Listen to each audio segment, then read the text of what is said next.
रसिको नमस्कार. या ग्लोबल साहित्य सफरीमध्ये मी आपल्या सर्वांचं हार्दिक स्वागत करतो.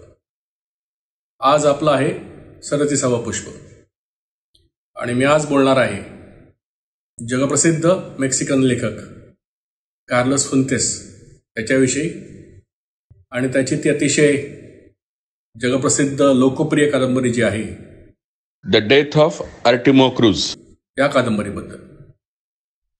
विषयाला सुरुवात करण्यापूर्वी नेहमीप्रमाणेच मी आपल्या सर्वांना विनंती करतो की आपण सर्वांनी आमचं जे ग्रंथालीचं यूट्यूब चॅनल आहे ग्रंथाली वॉच त्याला सबस्क्राईब करा. तिकडे जे बेल आयकॉन असेल ते प्रेस करा म्हणजे आमच्या कार्यक्रमांच्या सूचना आपल्याला नेहमी मिळत राहतील. दुसरी एक गोष्ट की ग्रंथाली आता एक्सवर आहे. एक्स म्हणजे पूर्वीचं ट्विटर. @ग्रंथाली वॉच हे आमचं एक्सवरचं हँडल आहे. जे कोणी आपण एक्सवर असाल त्यांनी आम्हाला या हँडलला फॉलो करावं आणि जे कोणी आपण एक्सवर नसाल त्यांनी फक्त आम्हाला फॉलो करण्यासाठी म्हणून एक्स जॉईन करावं अशी आपल्याला नम्र विनंती करतो. तिसरी गोष्ट, हा माझा व्हिडिओ बघून आपल्याला जे काय वाटेल आपल्या प्रतिक्रिया, आपला प्रतिसाद, आपले रिस्पॉन्सेस हे जर का आपण या व्हिडिओच्या खाली लिहून आम्हाला कळवलं तर ते फार बरं होईल. अशा तऱ्हेचा प्रतिसाद फार किंवा रिस्पॉन्सेस अतिशय आवश्यक असतात हे आपण सर्व जाणतात. लॅटिन अमेरिकन साहित्यात श्रेष्ठ मानला गेलेला कार्लोस फुंतेस हा एक मेक्सिकन कादंबरीकार आणि निबंधकार होता. या व्यतिरिक्त लघुकथा, नाटक आणि समीक्षा या साहित्य क्षेत्रात देखील त्याचे योगदान आहे. आयुष्याच्या काही कालखंडात मेक्सिकोच्या परराष्ट्र खात्यात अधिकारी पदापासून ते डिप्लोमॅट म्हणजेच राजदूतापर्यंत त्यानं कामगिरी बजावली. त्याचा जन्म मध्य आणि दक्षिण अमेरिकेला जोडणाऱ्या पनामा या संयोगभूमीच्या राजधानीच्या पनामा सिटीमध्ये 11 नोव्हेंबर 1928 रोजी झाला. मेक्सिको देशातील व्हेराक्रूज इथले रहिवासी असलेले त्याचे वडील राफेल हे मेक्सिकोचे परराष्ट्र खात्यातील एक अधिकारी म्हणून त्यावेळी पनामात आपली पत्नी बर्ता मशियास हिच्यासह राहत होते. त्यांच्या नोकरीचं स्वरूपच असं होतं की त्यांनी लॅटिन अमेरिकेतील निरनिराळ्या देशांच्या राजधान्या किंवा अन्यत्र सुद्धा जाणं प्राप्त होतं. त्यामुळे लहानपणापासूनच कार्लोसला आईवडिलांच्या बरोबर ठिकठिकाणी जायला आणि राहायला मिळालं. अशाच परिस्थितीत तो 5 वर्षांचा असताना 1934 साली त्याच्या वडिलांची बदली अमेरिकेत वॉशिंग्टन येथे तेथील मेक्सिकन राजदूतावासात कायद्याचा सल्लागार म्हणून झाली. तिथे असताना कार्लोसनं इंग्रजी भाषेतील शाळेत प्रवेश घेतला आणि ती भाषा तो नुसताच शिकला नाही तर त्यानं ती स्वतःचीच भाषा असल्यासारखी उत्तम प्रकारे आत्मसातही केली. सुट्टीमध्ये त्याचे अमेरिकन मित्र त्यावेळी ठिकठिकाणी मजेत हिंडत असत. त्यावेळी तो आपल्या देशी म्हणजे मेक्सिकोला जात असे. तिथे त्याच्या वडिलांची आई आणि आईची आई म्हणजे त्याच्या दोन्ही आजी त्याला मेक्सिकन इतिहासातील आणि अन्य अनेक गोष्टी सांगत असत. तो तेथील शाळेतही जात असे आणि स्पॅनिश भाषेचा अभ्यास करत असे. अशा तऱ्हेने इंग्लिश आणि स्पॅनिश या दोन्ही भाषा त्याला सारख्याच जवळच्या वाटू लागल्या. अगदी बालपणापासूनच मेक्सिकन आणि अमेरिकन जीवनाशी संबंध आणि 2 भाषांचं उत्तम ज्ञान याचा परिणाम म्हणून की काय कार्लोसला प्रथमपासूनच वाचनाचा नाद लागला आणि लिहिण्याची हौस वाटू लागली. त्याचप्रमाणे वडिलांच्या नोकरीच्या स्वरूपामुळे भोजन समयी त्याचे वडील, त्यांचे नातेवाईक आणि त्यांचे मित्र यांच्यात होणाऱ्या दुसऱ्या महायुद्धाच्या आधीच्या काळातील आंतरराष्ट्रीय राजकारणातील खळबळजनक घटनांसंबंधीच्या बातम्या आणि चर्चाही त्याच्या कानावर पडत. या सर्वांचा त्याच्यावर कळत नकळत परिणाम होत गेला. त्यानं वयाच्या 12व्या वर्षीच 16व्या शतकातील श्रेष्ठ स्पॅनिश लेखक सर्वंटेसची डॉन क्विझॉट किंवा डॉन किहोटे ही कादंबरी आवडीने वाचली. तर वॉशिंग्टनच्या शाळेत असतानाच त्यानं स्वतःचं एक मासिक काढलं होतं. त्यात तो चित्र काढत असे, निरनिराळे वृत्त देत असे, विविध विषयांवर काही भाष्य करीत असे आणि चित्रपटांवर परीक्षणे लिहित असे. हे आपलं लिखाण तो आपल्या आसपासच्या लोकांमध्ये वाटत असे आणि जरी त्याला पुरेसा प्रतिसाद मिळत नसे तरी लेखक होण्याच्या त्याच्या दुर्गम्य विचारांपासून तो कधीही ढळला नाही. वॉशिंग्टनमधील 6 वर्षांच्या मुक्कामानंतर 1940 साली कार्लोसच्या वडिलांची बदली चिलीमध्ये सॅन्टियागो इथे झाली. त्या ठिकाणी कार्लोसला चिलीमधील प्रख्यात लोकप्रिय कवी पाब्लो नेरुदा याच्या कवितांविषयी विलक्षण आकर्षण वाटू लागलं.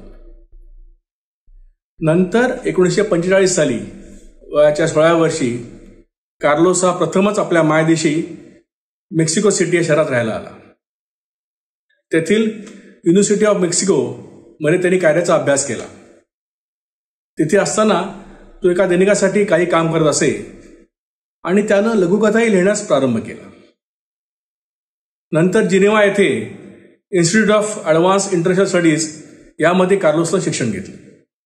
पदव्युत्तर पहिल्या दशकात म्हणजेच 1950 ते 1960 या काळात फुंतेस हा अनेक आघाड्यांवर कार्यरत झाला. वयाच्या 21व्या वर्षी 1950 साली तो जेनेवात इंटरनॅशनल लेबर ऑर्गनायझेशन ILO मध्ये मेक्सिकन प्रतिनिधी म्हणून 2 वर्ष होता. त्याच काळात त्याने आपल्या कुटुंबाच्या मध्यमवर्गीय मूल्यांच्या विरोधात कम्युनिस्ट पक्षाचं सभासदत्वही घेतलं. 1954 ते 1958 या काळात कार्लोसनं अनेक नियतकालिका सुरू केली किंवा संपादली. यामध्ये मेक्सिकन रिव्ह्यू ऑफ लिटरेचर याचा समावेश होता. 1954 साली त्याने आपला पहिला लघुकथा संग्रह द मास्क डेज या नावाखाली प्रसिद्ध केला. त्यात त्यानं पूर्वकाळ वास्तव स्वरूपात उत्तम प्रकारे सादर केला. 1955-56 मध्ये त्याने मेक्सिको युनिव्हर्सिटीसाठी सांस्कृतिक प्रचाराचं काम केलं. तर 1957 ते 1959 मध्ये तो मेक्सिकन मंत्रालयाचा सांस्कृतिक अधिकारी म्हणून नियुक्त झाला. त्यानं आपली पहिली कादंबरी where the air is clean 1958 साली प्रसिद्ध केली. मेक्सिको सिटीचं चरित्र असंच या कादंबरीचं वर्णन करता येईल. त्यात त्यानं शहरातील सामाजिक विषमता आणि पसरलेला भ्रष्टाचार यावर झणझणीत भाष्य केलेलं आहे. या कादंबरीला फारच उत्साहवर्धक प्रतिसाद मिळाला आणि फुंतेसला एक नामांकित व्यक्ती म्हणून स्थान प्राप्त झालं. त्याचवेळी त्यानं आपल्या परराष्ट्र खात्यातील अधिकारी पदाचा त्याग करून पुढचं आपलं सगळं जीवन लिखाणातच व्यतीत करायचं ठरवून टाकलं. तो 1959 साली प्रथम हवानाला स्थलांतरित झाला आणि तिथे त्यानं क्युबन क्रांतीवर कॅस्ट्रोच्या समर्थनार्थ अनेक लेख आणि निबंध लिहिले. पुढच्याच वर्षी त्यानं म्हणजे कार्लोसनं द गुड कॉन्शन्स ही कादंबरी लिहिली.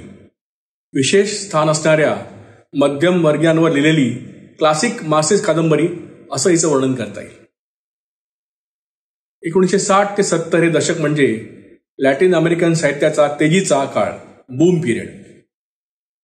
कारण या काळात तेथील तरुण कादंबरीकारांचं लिखाण युरोपभर आणि नंतर जगभर सुद्धा मोठ्या प्रमाणात प्रसारित झालं. 1962 साली फुंतेसनं द डेथ ऑफ आर्टिमिओ क्रूज ही त्याची अत्यंत लोकप्रिय झालेली कादंबरी लिहिली. याच कादंबरीवर मी आता पुढे बोलणार आहे. त्याच साली त्यानं ऑरा ही एक वास्तव आणि स्वप्न, रियालिटी आणि फॅन्टसी यांचं मिश्रण असलेली छोटीशी कादंबरी लिहिली. 1975 साली फुंतेसनं टेरा नॉस्ट्रा ही एक हिस्पॅनिक संस्कृतीचा 200 वर्षांचा संपूर्ण इतिहास कथन करणारी मोठी कादंबरी लिहिली. त्यातील एका भागात प्राचीन जगत, दुसऱ्या भागात अर्वाचीन जगत आणि तिसऱ्या भागात भावी जगत म्हणजेच the old world, the new world and the next world यांचा समावेश आहे. नंतर त्यानं गुप्तहेर कथा असलेली द हायड्रा हेड ही रहस्यमय कादंबरी लिहिली. तशीच प्राचीन आणि अर्वाचीन जगातील संबंधांविषयी Distant relations. ही आणखीन एक कादंबरी. पण कोणाही मेक्सिकन लेखकाची अमेरिकेत सर्वात मोठ्या प्रमाणावर खप झालेली कादंबरी म्हणजे फुंतेसनं 1985 साली लिहिलेली द ओल्ड ग्रिंगो ही कादंबरी. ही कादंबरी 1917 ते 1920 मधील झालेल्या मेक्सिकन क्रांतीमध्ये नाहीशा झालेल्या एका अमेरिकन लेखकाच्या संदर्भात आहे.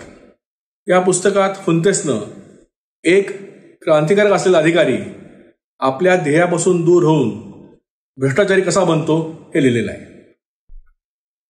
1989 साली याच नावाचा एक चित्रपट निघाला ज्यात ग्रेगरी पेक, जेन फोंडा आणि जिमी स्मिथ या हॉलिवूडच्या प्रसिद्ध अभिनेत्यांनी काम केलेलं आहे. 1992 मध्ये फुंतेसनं the buried mirror, reflection on Spain and the new world या विषयावर एक ऐतिहासिक निबंध लिहिला. त्यात त्यानं स्पेन आणि लॅटिन अमेरिका यांचा संपूर्ण सांस्कृतिक इतिहास चित्रित केलेला आहे.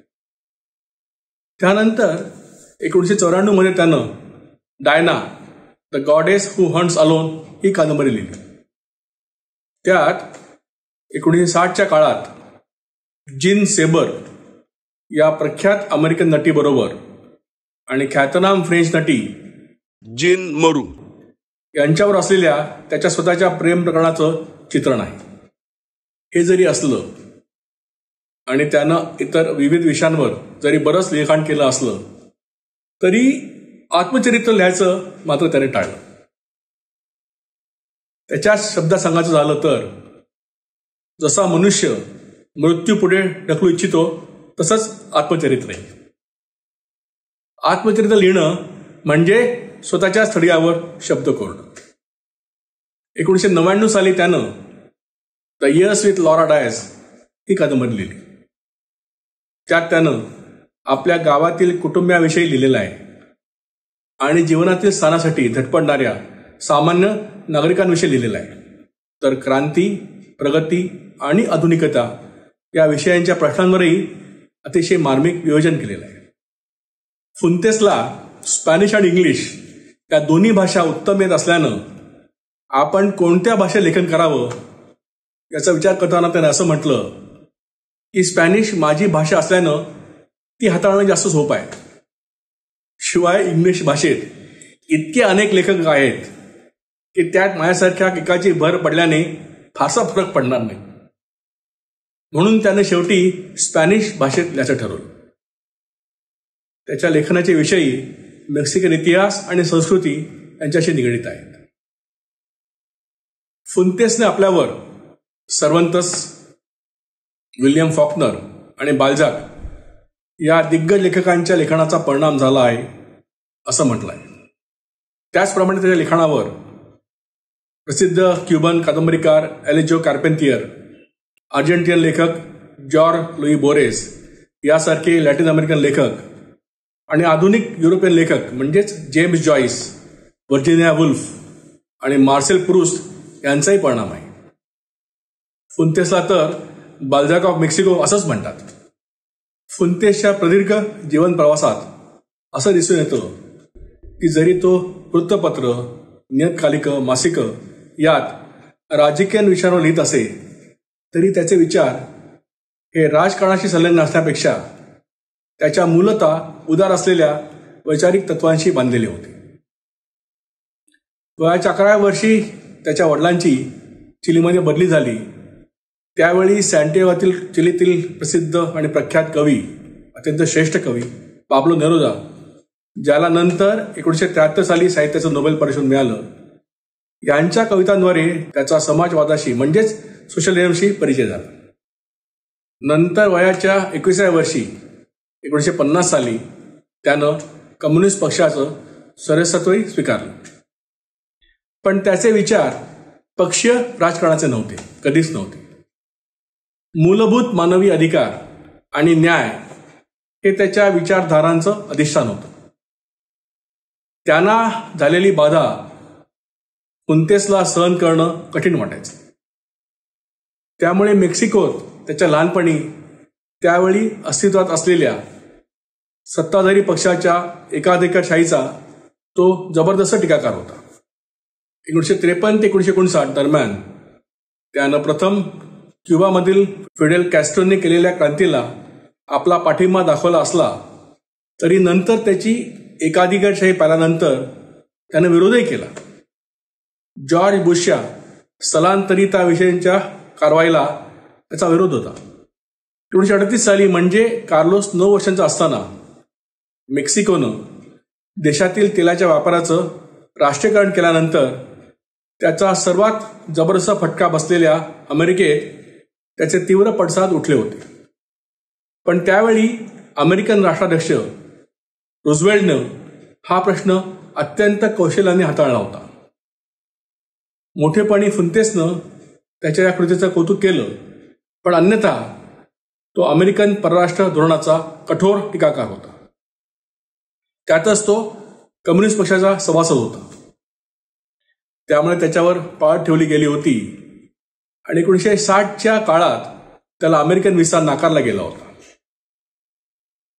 फुंतेसला नंतर त्याच्याच एका इंग्रजीत भाषांतर केलेल्या पुस्तकासाठी न्यूयॉर्कला जाता आलं नाही. त्यावेळी तो म्हणाला होता, माझी पुस्तकं हेच खरे बॉम्ब आहेत, मी नाही. पण पुढे 1962 साली त्यानं कम्युनिस्ट पक्षही सोडला. त्यानंतर मात्र तो अनेक वेळा अमेरिकेला गेला आणि तिथल्या विद्यापीठात त्यानं शिकवलं सुद्धा. न्याय आणि मानवी अधिकार यावर त्याचा भर होता आणि त्यामुळे तो एक नेमस्त उदारमतवादी, म्हणजे ज्याला आपण मॉडरेट लिबरल म्हणतो, म्हणून मानला जायचा. कोणत्याही स्वरूपाचा अतिरेक, मग तो डाव्या विचारसरणीच्या लोकांचा असो किंवा उजव्या, त्याला मान्य नव्हता. आता फुंतेसच्या जीवनाच्या अन्य काही बाबींविषयी. आपण लेखक कसे झालो यावर फुंतेसनं 2008 साली वॉशिंग्टनमध्ये दिलेल्या एका मुलाखतीत सांगितलं की माझ्या आईची आई आणि वडिलांची आई या दोघींकडे डाकूंच्या, क्रांतीच्या आणि बेदरकार प्रेमाच्या अनेक कथांचा खजिना होता आणि त्या ज्या पद्धतीने हा खजिना उघडा करायचा याचं मला प्रचंड आकर्षण वाटायचं. खरं म्हटलं तर माझ्या पुस्तकांच्या त्याच लेखिका आहेत. 1959 साली फुंतेसनं लेखनाव्यतिरिक्त काही काम करायचं नाही असं ठरवलं होतं खरं, पण 1975 साली त्यानं मेक्सिकोचा फ्रान्समधील राजदूत म्हणून काम स्वीकारलं. पण त्यानंतर अवघ्या 2 वर्षानंतरच त्यांनी आपला राजीनामा दिला. काय झालं होतं की त्यावेळी मेक्सिकोनं गुस्तावो डायस याला स्पेनचा राजदूत म्हणून नेमलं होतं. याच डायसने पूर्वी मेक्सिकोचा राष्ट्राध्यक्ष असताना मेक्सिको सिटीमध्ये काही निषेध व्यक्त करणाऱ्या विद्यार्थ्यांवर गोळ्या चालवण्याचा आदेश सैन्याला दिला होता. अशा व्यक्तीची नेमणूक पसंत न पडल्यानं फुंतेसने राजीनामा दिला. कार्लोस फुंतेसचा वयाच्या 3व्या वर्षी 1959 साली मेक्सिको सिटीमध्ये नावाजलेली अभिनेत्री रीता मॅसेडो हिच्याबरोबर विवाह झाला. तो 1973 पर्यंत टिकला. नंतर 1976 मध्ये फुंतेसनं सिल्विया लेमस या महिला पत्रकाराबरोबर विवाह केला. तो मात्र अखेरपर्यंत टिकला. त्याला पहिल्या पत्नीपासून 1 आणि नंतर 2 अशी 3 मुलं झाली, पण त्यातील 2 त्याच्या मृत्यूपूर्वीच गेली. वयाच्या 83व्या वर्षी मेक्सिको सिटीमध्ये आपल्या घरी असताना त्यानं ट्विटरवर असं लिहिलं होतं की मानवजातीचं अस्तित्व टिकवायचं असेल तर हत्याकांड आणि रानटीपणा म्हणजेच स्लॉटर आणि बार्बरिझम या पलीकडे काहीतरी असलं पाहिजे आणि ते शोधण्यासाठी आपण सर्वांनी प्रयत्न केला पाहिजे. हे त्याचं अखेरचं विधान. त्यानंतर काही दिवसांनी बेशुद्ध अवस्थेत फुंतेसला शहरातील इस्पितळात हलवण्यात आलं. तिथेच त्याचा 15 मे 2012 रोजी 83व्या वर्षी मृत्यू झाला. दुसऱ्या दिवशी त्याला शासकीय इतमामाने निरोप देण्यात आला आणि मेक्सिकन राष्ट्राध्यक्ष फिलिप कॅल्देरॉन यांच्या उपस्थितीत त्याचा अंत्यविधी करण्यात आला. मेक्सिकन राष्ट्राध्यक्षानं आपला एक प्रिय आवडता वैश्विक मेक्सिकन लेखक गेल्याचं दुःख व्यक्त केलं, तर फ्रेंच राष्ट्राध्यक्ष फ्रँकॉइस हॉलंडनं आपल्या देशाचा एक मोठा मित्र असं संबोधून त्याला मानवतेच्या कल्पनांचा हिरिरीनं समर्थन करणारा असं म्हटलं. नोबेल पारितोषिक विजेता पेरू देशाचा श्रेष्ठ लेखक मारियो वर्गस योसा यानं आपल्या मनावर खोल परिणाम करणारा एक लेखक गेल्याचं दुःख व्यक्त केलं. ब्रिटिश भारतीय लेखक सलमान रश्दीनं शांती लाभो माझ्या मित्रा असं म्हटलं. कार्लोस फुंतेसच्या निरनिराळ्या पुस्तकांना वेळोवेळी विविध पारितोषिक देण्यात आली. अ चेंज ऑफ स्किन या कादंबरीसाठी 1967 साली बिब्लियोटेका ब्रेव्ह अवॉर्ड, त्याच्या टेरा नॉस्ट्रा या प्रदीर्घ कादंबरीबद्दल 1976 आणि 1977 साली अनुक्रमे मेक्सिकोचं झेवियर विलामुत्र प्राइज आणि व्हेनेझुएला राष्ट्राचं रॅमोलो गॅलियस पारितोषिक, द ओल्ड ग्रिंगोसाठी institute Italo Latino Americano award आणि नंतर 1989 साली त्याला त्याच्या साहित्यिक योगदानाबद्दल अनेक मान सन्मान मिळाले. 1972 साली त्याला मेक्सिकोच्या नॅशनल कॉलेजचं आणि 2001 साली त्याला मेक्सिकन अकॅडमी ऑफ लँग्वेजेसचं मानद सदस्यत्व प्रदान करण्यात आलं. 1983, 1987 आणि 1993 साली त्याला अनुक्रमे हार्वर्ड युनिव्हर्सिटी, केम्ब्रिज युनिव्हर्सिटी आणि अमेरिकेतील ग्रेटर बॉस्टनमधील टफ्ट युनिव्हर्सिटी यांच्याकडून मानद डॉक्टरेट पदव्या बहाल करण्यात आला. अल्फोन्सो रेयस या प्रख्यात मेक्सिकन लेखकाच्या नावानं देण्यात येणारं इंटरनॅशनल प्राइज 1979 साली आणि मेक्सिकन सरकारचं national prize for arts and science 1984 साली फुंतेसला देण्यात आलं. या व्यतिरिक्त फुंतेसला इटली, फ्रान्स, अमेरिका, युनेस्को यांच्याकडून पारितोषिकं मिळतच राहिली. स्पेननं तर त्याला अनेक प्रतिष्ठित मानणारी पारितोषिकं दिलीच, पण या सर्व पारितोषिकांपेक्षा स्पॅनिश भाषेतील अत्यंत श्रेष्ठ लेखकाला जीवनगौरव पुरस्कार म्हणून प्रदान करण्यात येणारा मिगल दी सर्वंतीस प्राइज हे 1987 साली फुंतेसला देऊन त्याला सन्मानित करण्यात आलं. सर्व जगतात प्रतिष्ठित मानलं जाणारं नोबेल पारितोषिक मात्र त्याला मिळालं नाही. त्याविषयी बोलताना तो असं म्हणाला की मला मिळणारं नोबेल पारितोषिक गॅब्रियल गार्सिया मार्केजच्या खिशात होतं, पण त्याला मिळालेला सन्मान हा त्यावेळच्या लॅटिन अमेरिकन लेखकांच्या पिढीचा सन्मान म्हणून स्वीकारला गेला. आता हे पारितोषिक पुढच्या पिढीसाठी. लॅटिन अमेरिकन साहित्य जगभर लोकप्रिय करण्यात कार्लोस फुंतेसचं फार मोठं योगदान आहे हे वादात येत आहे. रसिको, आता मी the death of Artemio Cruz या कादंबरीकडे वळतो. कादंबरीच्या सुरुवातीला एकेकाळचा स्वातंत्र्य सैनिक, मग राजकारणी आणि आताचा मोठा जमीनदार, बांधकाम व्यावसायिक आणि एका मोठ्या वृत्तपत्राचा मालक असलेला आर्टिमो क्रूज हा मृत्यूशय्यावर असतो. त्याचं वय 71 वर्ष. त्यावेळी त्याच्या मृत्यूशय्याजवळ त्याची बायको कटालिना, त्याची मुलगी टेरेसा आणि त्याचा आयुष्यभराचा स्वीय सचिव म्हणजेच प्रायव्हेट सेक्रेटरी असलेला पॅडिला ही माणसं असतात. कॅटलिना आणि तेरेसा आर्टिमो क्रूजला त्याचं मृत्यूपत्र कुठे विचारत असतात आणि त्यांनी त्याचं शेवटचं कन्फेशन ज्याला म्हणतात ते द्यावं म्हणून त्याच्या मागे लागले असतात. आणि आर्टिमो क्रूज हे करायला किंवा मृत्यूपत्र कुठे सांगायला त्यांना सतत नकार देत असतो. त्यात अशा मरणासन्न अवस्थेत कधी जागेपणी तर कधी ग्लानीत असणारा आर्टिमो क्रूज स्वतःचा जीवनपट स्वतःसमोर उलगडत नेतो, कारण अशा आठवण्याच्या प्रयासामुळे आपलं मरण लांबणीवर पडेल अशी वेडी आशा त्याला वाटत असते. आर्टिमो क्रूजचा जन्म 1889 मध्ये झालेला असतो.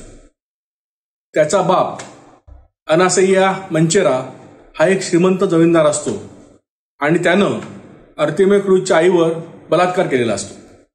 त्यातूनच तिला ही पुत्रप्राप्ती झालेली असते. आर्टिमियो क्रूजची आई ही मांचेराच्या जमिनीवर काम करणारी एक शेतकरी मजूर असते. बाळणपणातच आर्टिमियोच्या आईचा मृत्यू होतो. खरं तर मांचेराच्या मनात असं असतं की त्या नवजात बालकाला ठार करून टाकावं, म्हणजे पुढे काहीच कटकट राहणार नाही. पण त्याआधीच दुसरा एक जमीनदार मांचेराची जमीन बळकावण्याच्या उद्देशानं त्याचा खून करतो आणि त्याची जमीन बळकावतो. त्यामुळे आर्टिमियो बचावतो. आर्टिमियोचा मामा लुनेरो हा आर्टिमियोचा ताबा घेतो आणि त्याला वाढवतो. नवीन जमीनदाराच्या त्याच जमिनीवर मजूर म्हणून लुनेरो काम करत असतो आणि थोडा मोठा झाल्यावर आर्टिमियो देखील त्याच जमिनीवर मोलमजुरी करण्याचं काम करू लागतो. अर्थात आर्टिमियोला याची जराही कल्पना नसते की लुनेरो हा त्याचा मामा आहे. पुढे जेव्हा मेक्सिकोत क्रांती घडते, म्हणजेच 1911 साली, त्यावेळी आर्टिमियो क्रूज हा 22 वर्षांचा असतो.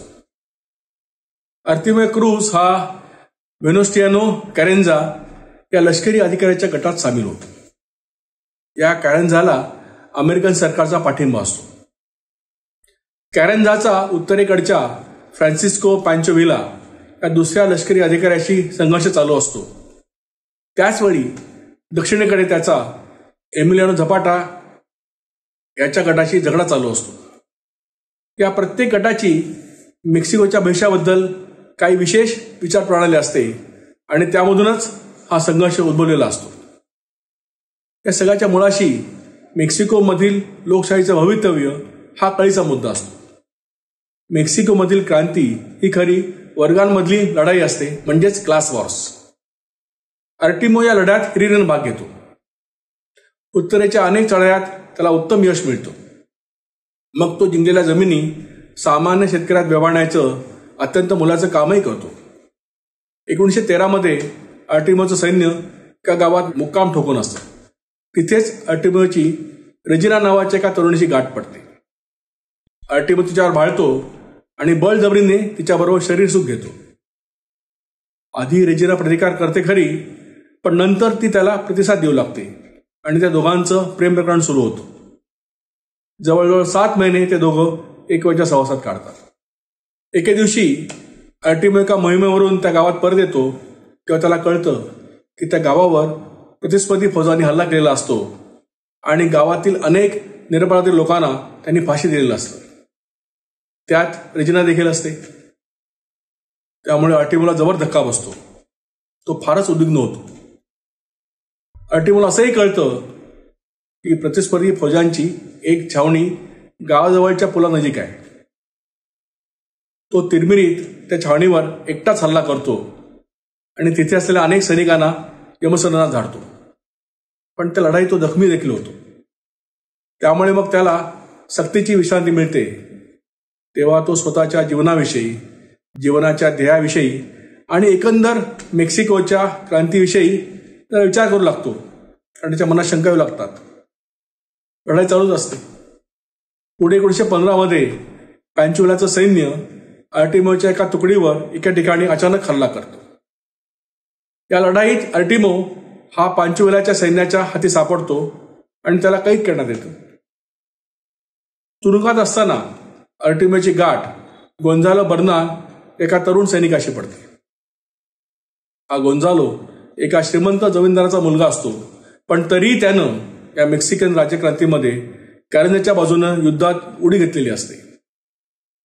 पण पुढे कॅरेन्झानं त्याचा विश्वासघात केलेला असतो आणि म्हणूनच तो कैदी झालेला असतो आणि तुरुंगात असतो.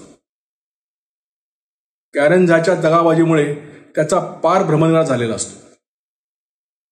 गोंझालो आणि आर्टिमियो यांच्यामध्ये मैत्रीचं नातं निर्माण होतं. ते एकमेकांशी बऱ्याचदा अनेक विषयांवर बोलतात.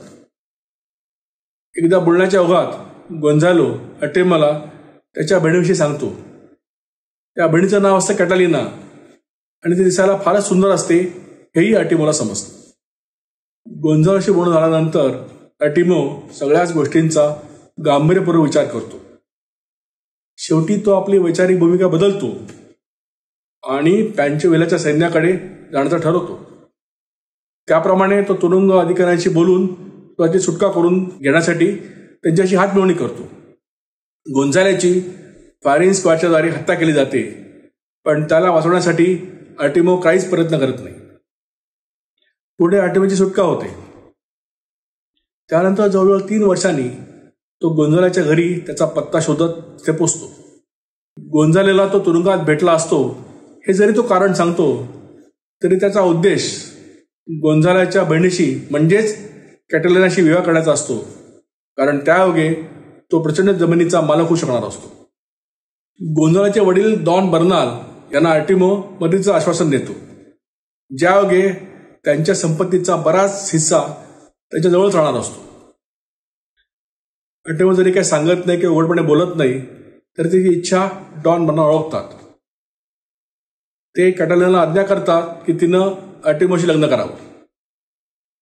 खरं तर तिचा त्या गावात राहणाऱ्या एका भल्या तरुणाशी विवाह ठरलेला असतो.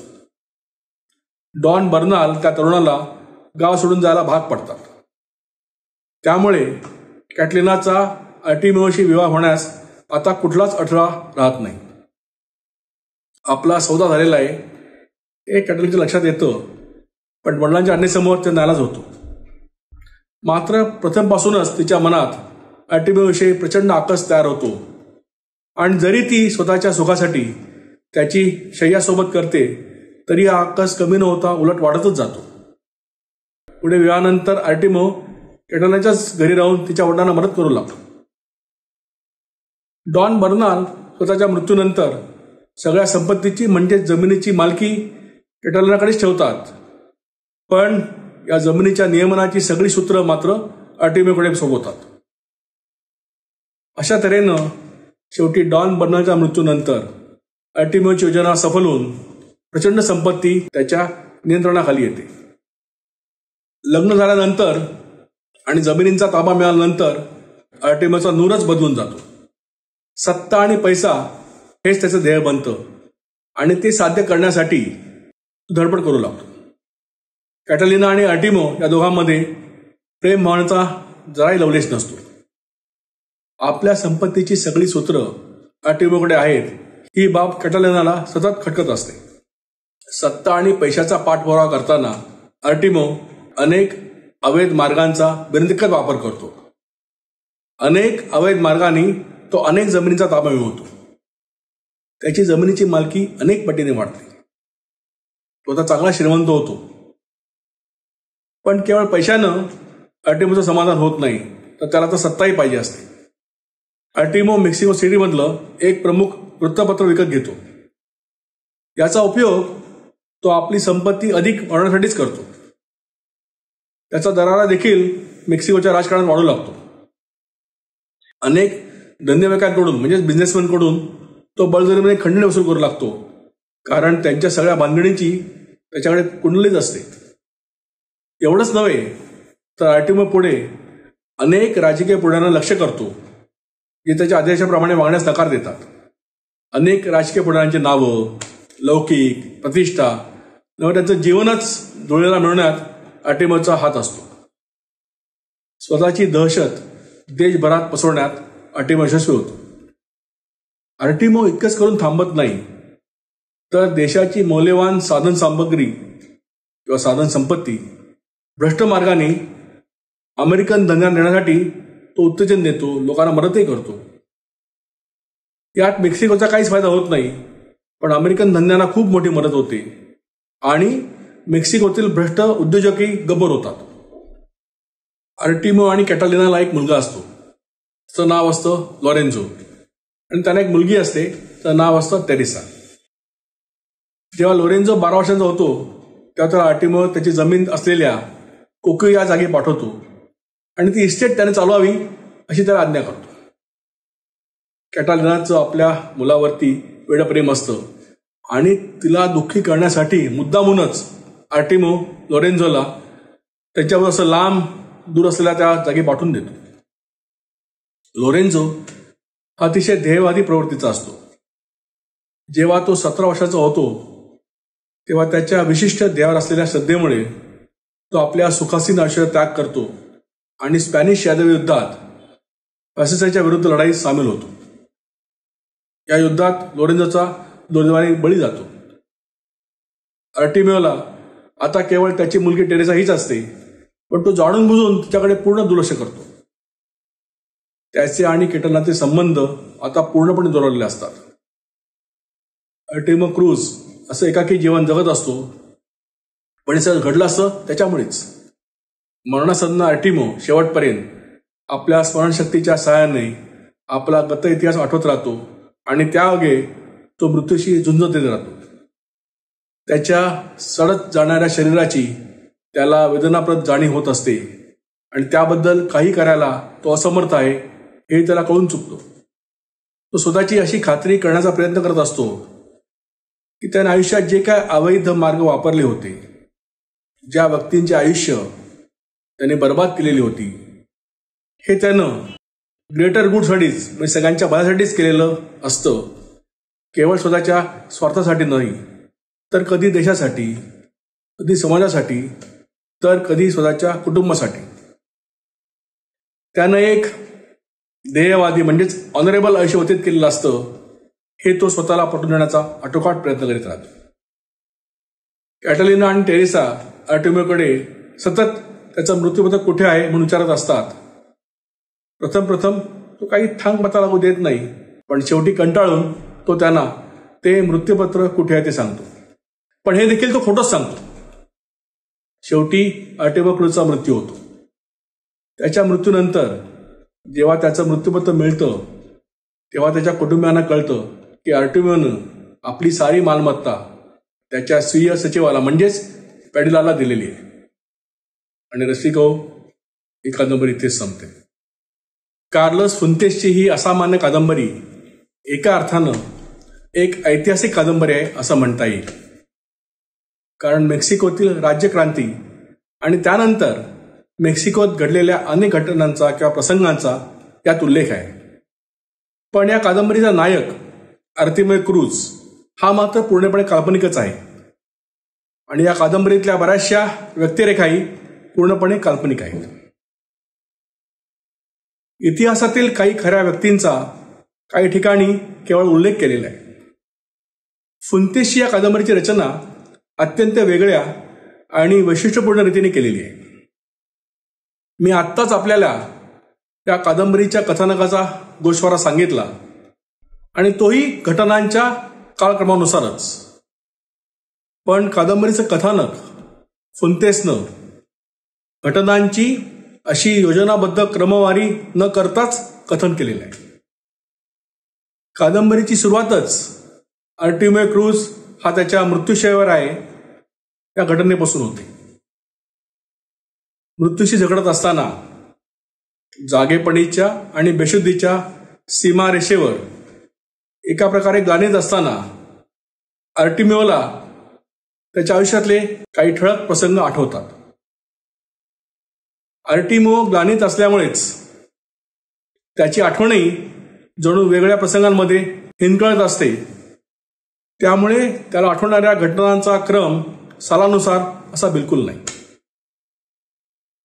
या सगळ्याच आठवणी रॅन्डम स्वरूपाच्या आहेत क्रमवारीच्या दृष्टिकोनातून. त्यामुळे हे कथानक आपल्याला कादंबरीच्या शेवटानंतरच पूर्णपणे कळतं. या घटनांचा सालांप्रमाणे क्रम आपल्यालाच लावावा लागतो. प्रथम वर्तमान, मग भूतकाळ, मग परत वर्तमान काळ अशी या कथानकाची गुंफण फुंतेसनं अतिशय कल्पकतेने केलेली आहे. भूतकाळातला प्रसंग वर्णन करताना तो घडलेला प्रसंग ज्या वर्षात घडलेला आहे ते वर्ष त्यानं स्पष्ट केलेलं आहे. एवढंच नव्हे तर त्या वर्षातला नेमका दिवसही त्यानं नमूद केलेला आहे. त्या घटनांची क्रमवारी अत्यंत वैशिष्ट्यपूर्ण अशीच आहे. हे बघा, 1941 जुलै 6, मग 1919 मे 26, मग 1913 डिसेंबर 4, मग 1924 जून 3, त्यानंतर 1927 नोव्हेंबर 23, मग 1947 सप्टेंबर 11, त्यानंतर 1915 ऑक्टोबर 22, मग 1934 ऑगस्ट 12, मग 1939 फेब्रुवारी 3, त्यानंतर 1955 डिसेंबर 31, त्यानंतर 1903 जानेवारी 18 आणि शेवटी 1889 एप्रिल 9 अशी ही क्रमवारी आहे. यावरून जे मी आता सांगितलेलं आहे ते जास्त स्पष्ट होईल अशी मला आशा वाटते. कादंबरीच्या सुरुवातीला 71 वर्षांचा आर्टिमियो क्रूझ हा मृत्यूशय्यावर आहे आणि 1889 मध्ये त्याच्या जन्माबरोबरच ही कादंबरी संपली. आर्टिमियो क्रूझच्या आयुष्यातल्या 12 महत्वपूर्ण दिवसात घडलेल्या घटनांचा तपशील देऊन कार्लोस फुंतेसनं त्याचं सर्व आयुष्यच आपल्यापुढे उलगडलेलं आहे. या कादंबरीची रचना अशा प्रकारे अत्यंत वेगळ्या पद्धतीने फुंतेसने केलेली आहे, पण या रचनेचं सामर्थ्य इतकं मोठं आहे की ही रचना आपल्याला कथानकात पार बांधून ठेवते. फुंतेसच्या रचनेचं आणखीन एक वैशिष्ट्य म्हणजे त्यानं या कादंबरीत लिखाणाच्या रोटेटिंग तंत्राचा म्हणजे टेक्निकचा अत्यंत प्रभावी वापर केलेला आहे. आर्टिमियो क्रूझ कधी कथा आपल्याला सांगतो, तर कधी कोणी दुसराच एक निवेदक आर्टिमियोला उद्देशून अनेक बाबींचा उहापोह करतो, तर कधी एक निनावी निवेदक त्रयस्थाची भूमिका घेऊन या कादंबरीचं कथानक आपल्याला सांगतो. हे सगळं एकामागून एक असं घडत जातं आणि त्यातही एखादा सुस्पष्ट असा क्रम बिलकुल नाही. हे सगळंच फुंतेसनं इतक्या कुशलतेने विणलेलं आहे की ह्या कादंबरीचा कथापट अनेक मितीत एकाच वेळी उलगडत जातो. कधी घडणाऱ्या प्रसंगाचं वस्तुनिष्ठ वर्णन, कधी आर्टिमियोला आठवलेल्या प्रसंगांचा त्याचा भावविश्वास होणारा परिणाम, कधी आर्टिमियोला उद्देशून होणाऱ्या कथा वर्णनात आर्टिमियोच्या कृत्यांचा घेतलेला निपक्ष पडताळा, त्या कृत्यांचा इतर लोकांवर होणारा परिणाम, अशा अनेक वेगळ्या प्रवाहांनी हे कथानक फुंतेसनं आपल्यासमोर मांडलेलं आहे आणि त्यामुळे या सगळ्या कथानकाला एक अत्यंत आकर्षक रूप प्राप्त झालेलं आहे. आणि यामुळेच त्या कथानकाची आपल्यावरची पकड अतिशय घट्ट झालेली आहे. ही अतिशय अवघड गोष्ट साध्य करण्यात फुंतेसच्या कथनशैलीचा आणि तसंच त्याच्या भाषेचा फार मोठा हातभार आहे. रोटेटिंग तंत्राचा म्हणजेच टेक्निकचा वापर केल्यामुळे फुंतेसच्या कथनशैलीचं सामर्थ्य जागोजागी आपल्याला जाणवत राहतं. त्याचप्रमाणे फुंतेसची कथनशैली अत्यंत इंटेन्स म्हणजेच अतिशय प्रखर आहे. त्यात प्रचंड आवेग आहे आणि तिला एक विलक्षण धार देखील आहे. वेगवेगळ्या मितीतला कथनशैलीचा बाज मात्र एकमेकांपासून सर्वस्वी भिन्न असा आहे, पण त्या विशिष्ट मितीमधला बाज मात्र फुंतेसनं या कादंबरीभर कायम राखलेला आहे. प्रचंड नॅरेटिव्ह ड्राईव्ह असलेली ही कादंबरी आहे आणि त्यामुळेच या कथानकात आपण सहजच हरवून जातो. कार्लोस फुंतेसची भाषा अतिशय काव्यात्मक, लालित्यपूर्ण, अत्यंत प्रासादिक आहे. हा कथानकाचा ओघवता प्रवाह फुंतेसची भाषा अत्यंत सामर्थ्याने विनासाह्यास पुढे नेते. पण हे करताना मानवी जीवनाच्या अनेक मूलभूत मूल्यांवर अत्यंत भेदक असं भाष्य ती करते. आर्टिमियो क्रूझ हा मरणासन्न गाणित आहे. फुंतेसच्या भाषेत विशेषतः जेव्हा आर्टिमियो त्याच्या गत आयुष्यातल्या घटना आठवतो किंवा जेव्हा निनावी निवेदक त्याला उद्देशून काही सांगतो, तेव्हा या भाषेवर असलेली डेलिरियमची म्हणजेच चित्तभ्रमाची दाट छाया आपल्याला स्तिमित करणारी आहे. त्यामुळे सगळ्याच कथानकात आपल्याला भारून टाकण्याचं जबरदस्त सामर्थ्य आहे. वेगवेगळ्या कथानिवेदकांची भाषाही फुंतेसनं अगदी वेगवेगळी वापरलेली आहे आणि त्यामुळे या कथानकाला एक वेगळाच उठाव मिळालेला आहे. ठीक आहे, उदाहरणं बघा. You will die with your dense lines worn out, but all you have to do is die for all traces of your destiny to disappear from your hands after a few hours. Chaos has no plural. मानवी जीवनाचं इतकं निखळ सत्य फुंतेस किती अभिनव रीतीने सांगतोय ते बघा. किंवा हे बघा, you yesterday did the usual things just as any day. You don't know if it is worth remembering. You would prefer to remember there lying in the half darkness of the bedroom. Not what has happened already, but what is going to happen. In your half darkness, your eyes would prefer to look ahead, not behind. And they do not know how to foresee the past. एका मरणासन्न माणसाचं किती प्रभावी वर्णन फुंतसने केलेलं आहे ते बघा. आर्तिमय cruise आपल्या स्मरणशक्तीला चालना देऊन अनेक प्रसंग आठवून आपल्या मरणाला लांबवण्याचा प्रयत्न करत असतो. या कादंबरीच्या या प्रमुख संकल्पनेला किती वेगळा छेद फुंतसने दिलेला आहे हे बघण्यासारखं आहे.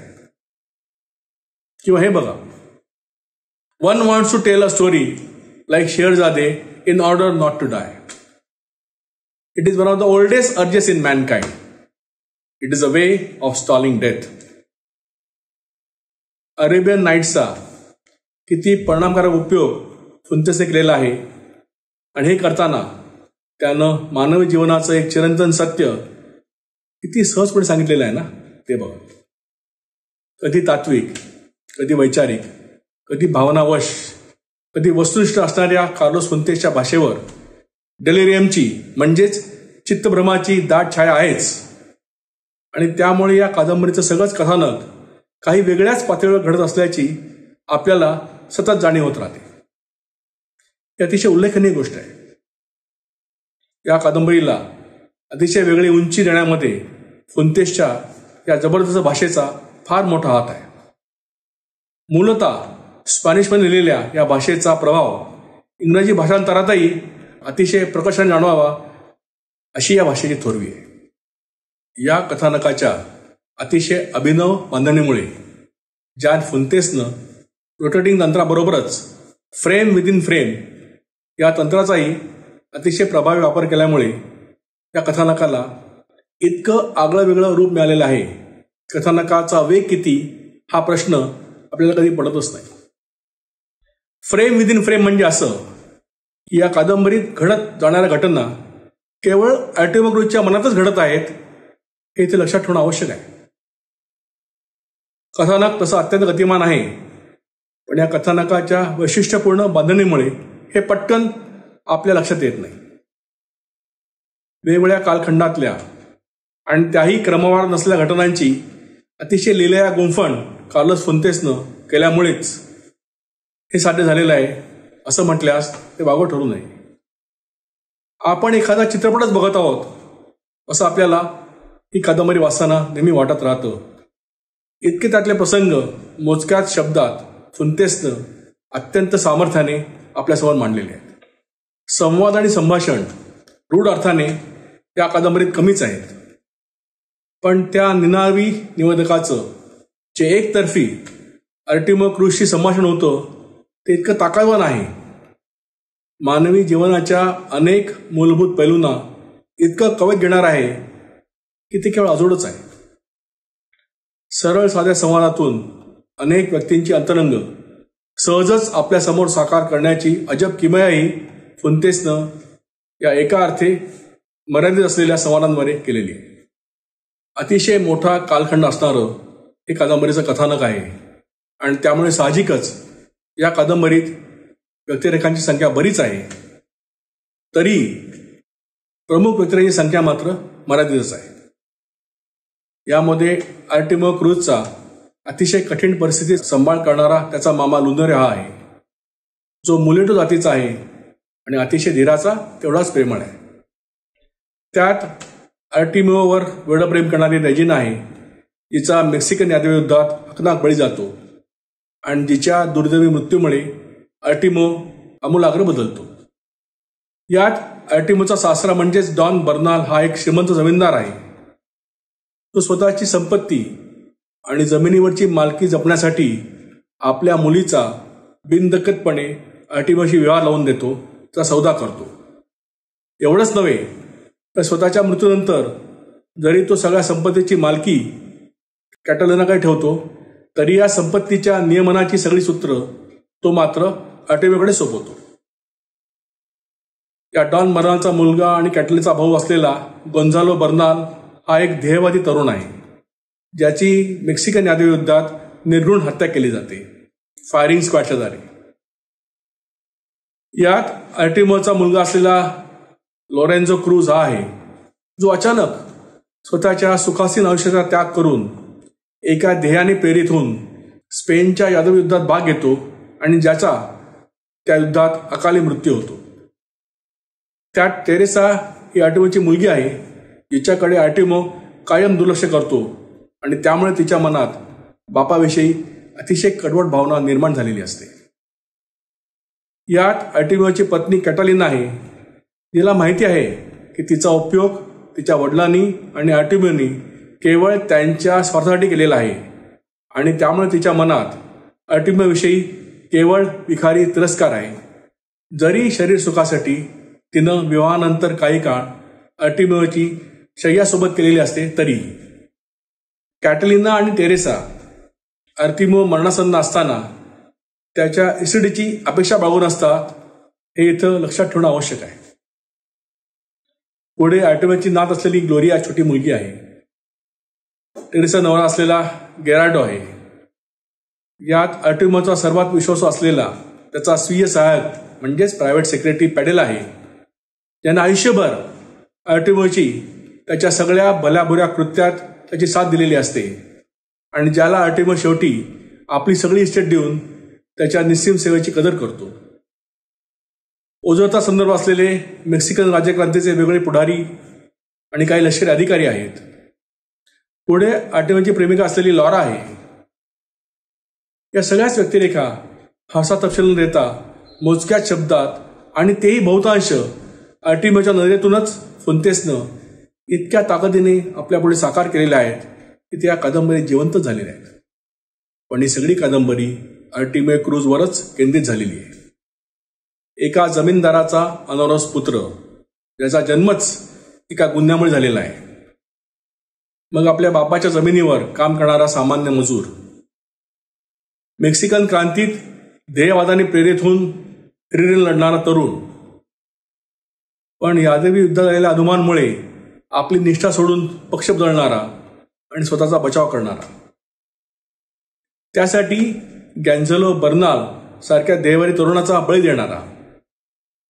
पुढे अतिशय योजनाबद्ध रीतीनं डॉन बर्नालच्या संपत्तीवर कब्जा मिळवणारा आणि नंतर पैसा आणि सत्ता यांना वश करण्यासाठी कुठल्याही मार्गाचा धर्मबंध न ठेवणारा आणि शेवटी स्वतःच्या मृत्यूशय्येवर आपण जी काही असंख्य काळी कृत्य केली ती एकंदर भल्यासाठीच म्हणजेच ग्रेटर गुडसाठी हे मनाला पटवण्याचा केविलवाणा पण निग्रही प्रयत्न करणारा.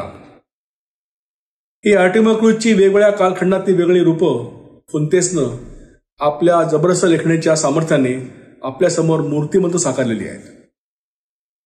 या सगळ्याच कथानकावर आर्टिमियोच्या अत्यंत गुंतागुंतीच्या व्यक्तिमत्वाचं दाट सावटे आहे. शेवटी आर्टिमियोचा एक माणूस म्हणून लेखाजोखा काय याचं उत्तर मात्र फुंतेसनं दिलेलं नाही, तर त्यानं ते आपल्यावर सोडलेलं आहे. जागतिक वाङ्मयात आर्टिमियो क्रूज ही एक अविस्मरणीय व्यक्तिरेखा आहे, हे मात्र निसंशय. आधी सांगितल्याप्रमाणे द डेथ ऑफ आर्टिमियो क्रूज ही कादंबरी प्रकाशित झाली 1962 मध्ये. प्रकाशित झाल्यानंतर या कादंबरीची जगभर वाहवा झाली. अनेक भाषेतली भाषांतरही भराभर प्रकाशित झाली आणि त्यामुळे या कादंबरीला जगभर प्रचंड लोकप्रियता मिळाली. कार्लोस फुंतेसच्या नावाला जगभर अमाप प्रसिद्धी मिळाली. पुढे 2012 मध्ये या कादंबरीचे दूरचित्रवाणी आणि चित्रपट हक्क एका कंपनीला विकले गेले. जगप्रसिद्ध अमेरिकन चित्रपट निर्माता आणि दिग्दर्शक ऑर्सन वेल्स याच्या अजरामर सिटिझन केन या चित्रपटाचा या कादंबरीवर चांगलाच प्रभाव आहे आणि आजही या कादंबरीची अमाप लोकप्रियता अबाधित आहे. रसिको, प्रत्येक मानवी आयुष्य म्हणजे एक कहाणी असते असं कोणीतरी म्हटलेलं आहे. मानवाची मूलभूत मानवी मूल्यांवर असणारी श्रद्धा आणि त्याची महत्वाकांक्षा यामधला संघर्ष अनादी काळापासून चालत आलेला आहे आणि तो कधी न संपणार आहे. या संघर्षात जेव्हा महत्वाकांक्षा विजयी होते तेव्हा काय होतं याचं अत्यंत विदारक चित्र या कादंबरीत फुंतेसनं रेखाटलेलं आहे. एवढंच नव्हे तर अशा एका माणसाच्या आयुष्याची कहाणी अत्यंत अभिनव पद्धतीने सादर करताना कार्लोस फुंतेसने मेक्सिकोचा जवळजवळ 60 वर्षांचा अनेक उलथापालथीने भरलेला रक्तरंजित राजकीय क्रांतीपासून ते क्रांतीचे ध्येय पायदळी तोडून निर्माण झालेली भ्रष्ट शासन व्यवस्था आणि मग परत एकाधिकारशाहीची निरंकुश सत्ता प्रस्थापित होण्याचा इतिहासच आपल्यासमोर सहजच साकार करण्याची विलक्षण किमया केलेली आहे. त्याच्या सुरात आच आहे, प्रचंड आवेग आहे, आवेश आहे आणि शेवटी मानवी तत्वांच्या, मानवी मूलभूत मूल्यांच्या होणाऱ्या रासाविषयीची आपल्याला सुन्न करणारी विषण्णता आहे. हा इतिहासाचा झपाटा किंवा कालप्रवाहाचा कॅलेडोस्कोपिक स्वीप फुंतेसनं इतक्या सामर्थ्याने चित्रित केला आहे की आपण स्तंभित होऊन जातो. आणि हे करताना फुंतेसनं मानवी जीवनाचं अतर्क्य तत्व आपल्यासमोर मूर्तिमंत्र उभं केलेलं आहे. कथा निवेदन किती वेगळं, किती प्रभावी, किती मार्मिक, आपल्याला किती भारावून टाकणार असू शकतं याचं ही कादंबरी म्हणजे एक ठळक उदाहरण आहे. आणि हे सगळं शक्य झालेलं आहे ते कार्लोस फुंतेसच्या असामान्य प्रतिभेमुळे, हे तर वादातीतच आहे. अत्यंत विशाल कथा अवकाश असणारी, मानवी जीवनाचे सगळे विभ्रम आपल्यासमोर सहजच उलगडणारी, त्याच्या मूलभूत आस्थांचा मुळापासून शोध घेणारी कार्लोस फुंतेसची ही विलक्षण कादंबरी जागतिक वाङ्मयात एक मैलाचा दगड ठरलेली आहे. आणि हे किती योग्य आहे नाही का?